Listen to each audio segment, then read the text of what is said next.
You thought history was boring? Think again. These shocking antique photographs will chill your spine and make you question everything you thought you knew about the past. Stick around, and if you're as stunned as we were, don't forget to like and subscribe. This might look like something from a knight's battle, but it's actually armor worn by golf course workers. Back in the day, these brave folks had one tough job: retrieving golf balls blasted across the range. To stay safe from flying clubs and balls, they wore this heavy, state-of-the-art protective gear. It's a strange mix of medieval armor and modern golf proof that sometimes the most unexpected jobs need the toughest protection. In 1972, Pablo Picasso stood in front of a canvas, 91 years old, hands trembling, eyes wide. He didn't paint a masterpiece to impress the world. He painted himself tired, raw, staring death in the face. No colors to flatter, no lines to hide behind, just the truth. One last look at the man behind the legend. It wasn't beautiful, it was real. And maybe that's why we can't stop looking. Because deep down, we all wonder, when the curtain falls, what version of ourselves will we leave behind? Imagine waking up and suddenly, every car in your country is driving on the opposite side of the road. That's exactly what happened in Sweden on September 3rd, 1967. A T for 50 a.m. Traffic stop. 10 minutes later, it restarted on the right side instead of the left. The streets were chaos, people confused, cars crossing paths, headlights pointing the wrong way. But somehow it worked, and in that messy, beautiful moment, Sweden proved something powerful. Sometimes real change does happen overnight. Imagine the White House strip bare and no fancy rooms, no chandeliers, just empty walls and beams. In the late 1940s, the home of US presidents was falling apart so badly, they had to tear the whole inside down. For years, it was a construction site and no glamour, just hard work to save history itself. Behind that famous facade was a story of rebirth, proving even the strongest symbols need a fresh start sometimes. During World War II, fear was everywhere, even for children. So Walt Disney did something extraordinary. He helped design a Mickey Mouse gas mask. It wasn't just cute. It was a lifeline. The goal? To make something terrifying feel a little less scary. If kids had to wear gas masks, maybe Mickey's smile could help them breathe a little easier. It's a strange, touching piece of history, where cartoons met courage, and imagination tried to protect innocence. In a time of war, meet Herman the cat. Not just any ship cat, but an official expert Mauser aboard a US Coast Guard ship during World War II. While sailors scanned the seas, Herman had his own mission, chasing down rats below deck. He even wore a tiny uniform and had his own ID badge. To the crew, he wasn't just a pet, he was family, a furry bit of comfort in the chaos of war. In a world at war, Herman reminded them of home one paw at a time. This tiny log cabin doesn't look like much, but in 1809, it was where one of America's greatest leaders was born. No marble floors, no grand libraries, just rough wood, dirt, and the cold Kentucky air. From these humble beginnings came Abraham Lincoln, a man who would lead a divided nation through its darkest hour. To the crew, he wasn't just a pet, he was family, a furry bit of comfort in the chaos of war. Sometimes it starts with a single wooden wall and a dream. He wasn't smiling, most people didn't in early photos. But there he was, John Quincy Adams, 1840, the first US president ever photographed. Years had passed since he left the White House, but history wasn't done with him yet. He sat still, eyes sharp, holding the weight of a nation he once led. This wasn't just a picture. It was the moment a founding era face met the modern world.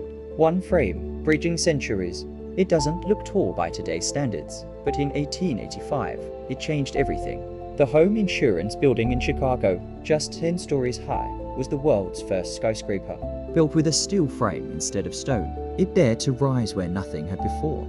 Crowds gathered, some stared in awe, others feared it would collapse. But it stood tall and sparked a revolution. From that one bold structure came the skyline dreams we live beneath today. A new era of cities, born from just 10 stories up. Before she rose above New York Harbor, Lady Liberty's face lay quietly on the ground. Massive, silent, waiting. It was the 1880s, and she was still in pieces. In a workshop in France, craftsmen shaped her features with care. Before she became a symbol of hope, she was just copper and vision. Her eyes stared up at nothing yet, open to a future still being imagined. Looking at her then, you'd never guess the millions she'd greet. That calm gaze, a promise cast in metal and dreams. This is Charlotte and Marjorie Corlair, a mother and daughter, who lived through one of history's darkest nights. In 1912, they boarded the Titanic, chasing a new beginning in America. But one night, their dreams were shattered by ours and fear. Charlotte woke to chaos, to cold steel groaning ... to lifeboats lowering into black water. She held Marjorie tight, refusing to let go. They made it. Her husband, Harvey, did not. This photo, it's not just a moment frozen in time. It's a miracle wrapped in heartbreak. It's love, survival, and the quiet strength of a mother who chose to keep going when the world fell apart around her. In 1903, just off Catalina Island, Edward Llewellyn cast his line and pulled history from the deep. What came thrashing to the surface wasn't just a sea base. It was a monster of mythic size, so big, so unreal, that the photo of Llewellyn beside it feels like a fisherman's tall tale come to life. But it wasn't a story. It was fact, a record shattered, a moment frozen, a man turned legend. He didn't have sonar or high-tech gear, just patience, grit, and a single line stretching into the unknown. That day, Llewellyn didn't just catch a fish.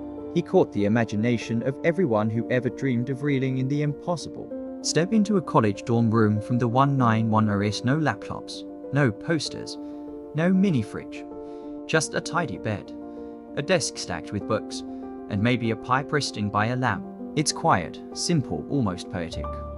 You can almost hear the scratch of a pen on paper, the creak of the floorboards, the hum of dreams being written one page at a time.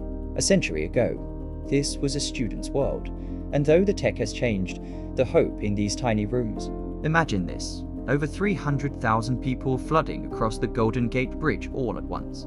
For its 50th anniversary, the iconic bridge wasn't just a symbol of engineering. It became a river of footsteps, laughter, and celebration. Strangers walked side by side, sharing a moment few will ever forget. It wasn't just a crossing, it was a massive, living tribute to a landmark that connects hearts and dreams alike. Here's another angle, and it's even more jaw-dropping. The Golden Gate Bridge, usually filled with cars, was a sea of people, wall to wall, every inch packed with faces, laughter, and history in the making. It felt less like a bridge and more like a heartbeat, thousands moving together to honor 50 years of strength, beauty, and connection. One day, one structure, and a memory that still echoes through the fort. Before she stood tall in New York Harbor, Lady Liberty was just pieces of copper rising slowly in a Paris workshop. Her hand, her torch, even her face, all built separately, towering over curious onlookers in the streets of France. It was the 1870s, and no one had ever seen anything like it. She wasn't just a statue, she was a promise in progress. And long before she welcomed the world, she was a dream being stitched together, piece by piece. Now, here's a wild idea that never quite made it. A firefighting suit designed to soak the wearer in water like a walking sprinkler system. The idea, if the firefighter was already drenched, flames couldn't touch them. It looked more like a SCIFI costume than life-saving gear. And unsurprisingly, it didn't catch on. But you've got to admire the creativity, because sometimes, even the strangest ideas are sparked by the bravest intentions. This is Emma Lillian Todd, a name history almost forgot, but shouldn't. In the early 1900s, when flight was still a dream and the skies were ruled by men, she became the first woman to design an airplane. With no formal engineering training, just fierce curiosity and grit, she built her own flying machine piece by piece, idea by idea. The world told her it wasn't her place. She answered by reaching for the clouds anyway. Before women could vote, she was already trying to fly. This photo captures a moment that changed New York forever. The opening of the city's very first subway in 1904. People dressed in their finest lined up with wide eyes and nervous excitement, stepping underground for the very first time. It was noisy, thrilling, and a little scary, but it worked. That first ride was more than just a commute. .it was the birth of a system that would move millions and shape a city that never sleeps. It all began right here, beneath their feet. After World War I, thousands of soldiers came home alive, but with faces forever changed by war. That's when Anna Coleman Ladd, a sculptor, stepped in. She didn't just create art, she gave identity back. Using paint, copper, and delicate skill, she handcrafted realistic masks to cover wounds and restore dignity. To these men, Her work was more than a mask. It was a second chance to be seen, to smile, to feel human again. She didn't just heal faces, she healed souls. Meet the Brewster armor suit, one of the earliest attempts at full body protection for soldiers in World War I. Imagine wearing a heavy, metal shell designed to shield you from bullets and shrapnel. It was bulky, stiff, and a tough battle between mobility and safety. Though it never became standard issue, this suit was a bold leap toward protecting those on the front lines. Proof that even in the darkest times, innovation fights to save lives.